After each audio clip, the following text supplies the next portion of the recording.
ako, ito nga line na to, hindi ko alam kung paano ko isusulat. Parang nagugulat pa rin naman ako, hindi din. Nagulat din naman ako, ayun na lang. Nag-isip ka man. Past, present, future ba to? Nagulat din naman ako eh. I know how improper this is, but I have no other means. Ay, wag mo akong ibigay. Hindi, picture lang to. Una pa lang, humihingi na ako ng pasin. Ganito kasi. O, di ba, nag-straight naman ako ha. Wala naman talagang concern ko si Jeff. I don't know exactly how you are related to him, but I fairly know that you are special. Si Jeff, hindi ko na alam kung anong mga nararamdaman niya, mga negative na mga ginagawa niya, halos alam ko na. Wala naman ako masasabing masama tungkol doon.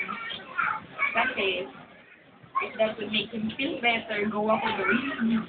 Kahit masakit. Yung pinag-isipan ko kahit masakit. Kasi parang personal feeling ko na yun eh, na baka hindi niya na kailangang malaga. Pero nilagay ko. Yan lang naman eh. In the first place, that's what I always wanted. Yun nga lang, akala ko ako makapag-isip. Kung ilalagay natin sa point of view ng mathematics, pwede ko Cos ba yan?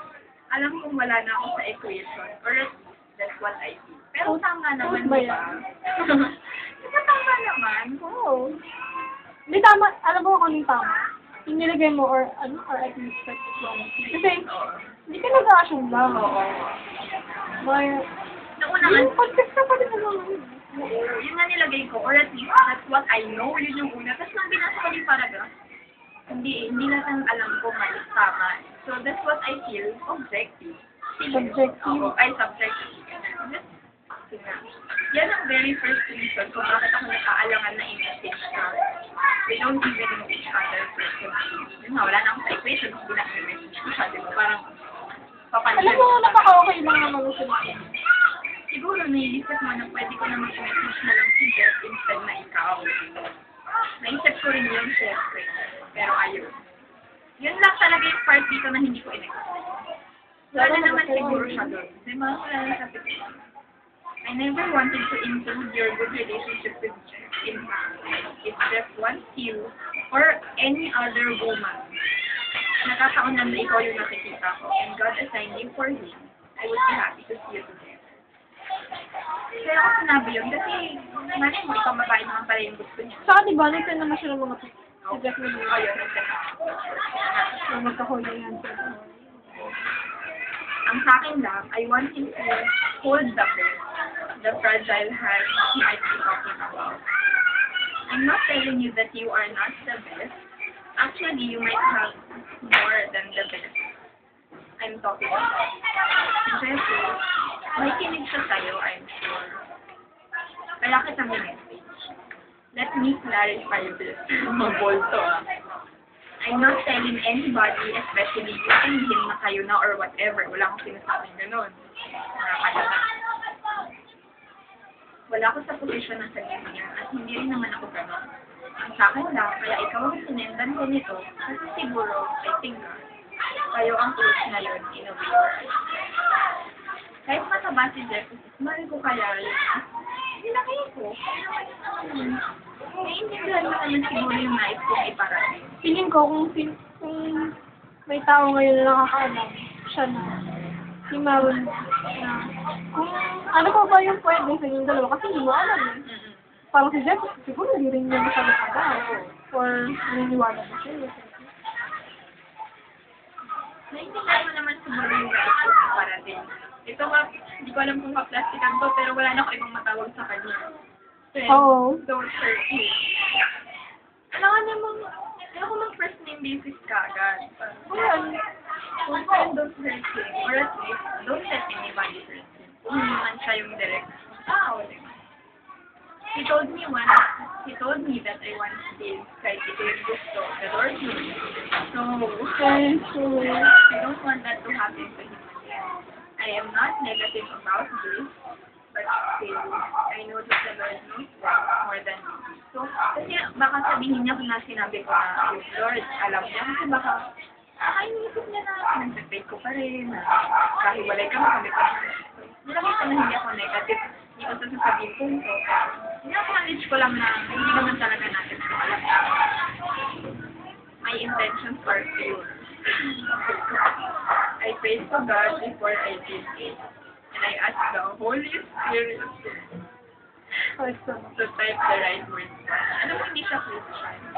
Ako Catholic nga siya. Siya Catholic siya nakalagay na sa printer. I don't know kung ma-OA yan man siya sa akin, pero kung interest ko ba pagkain niya nito? Yan o. Yun na. Baka na-OA-an dito siya. Ayun na, yun na. Ayun. Isa pa, I'm a friend, Maru.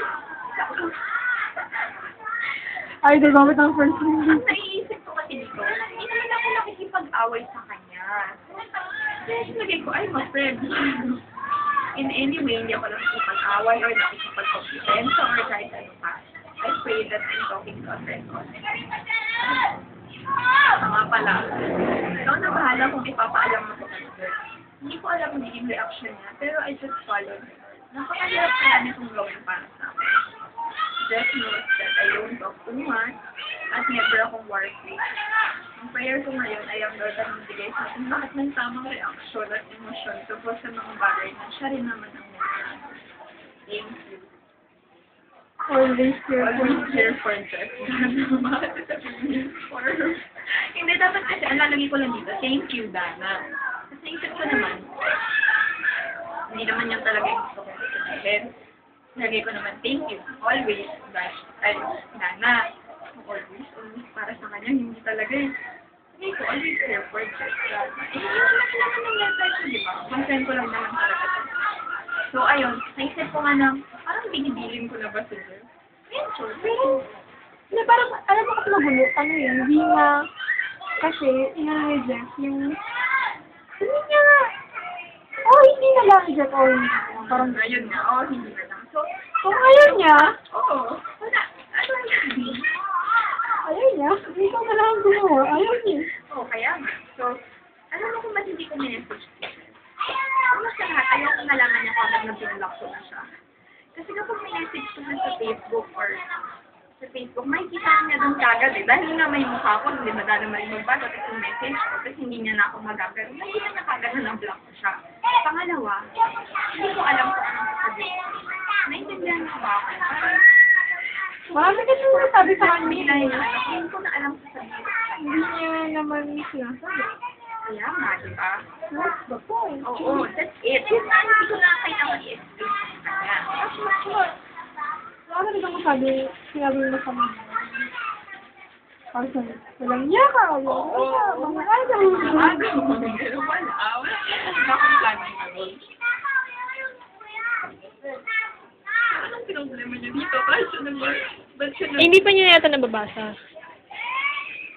Get, sabi niya, sa mo pinis. Kaya nga, sabi nga, anong reaction niya? Niya na. Mali. Baka galit siya. Hindi siya kung no, it all, blah, blah, blah. Tingnan na natin pag nabasa ni Jeff. Hindi pa naman niya nababasa eh. Pag nabasa niya, malalaman niya. Siguro mas, feeling ko baka mas masin niya yung sarili niya. Kasi hindi niya kasi sa akin kiglaro. Sabi ako maging ganito. Pero, Sabi mo na lang sa kanya.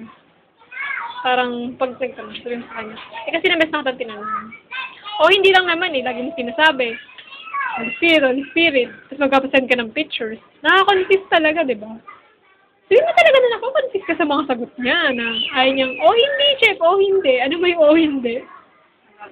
Tapos sabi na naman niya, hindi niya alam. Di mo alam what's with the pictures.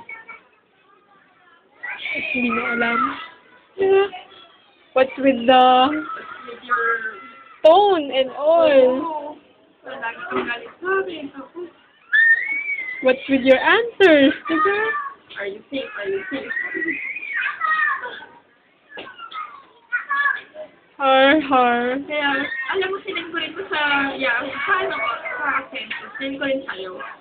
Pero hindi ako makapag-antay sa binulis ko. Hindi ko ito makikwento sa'yo na kaayos. Siyempre. Nakalimutan ko na nga, di ba? Pero hindi ko sinend kayo. Ako na lang magsasabi.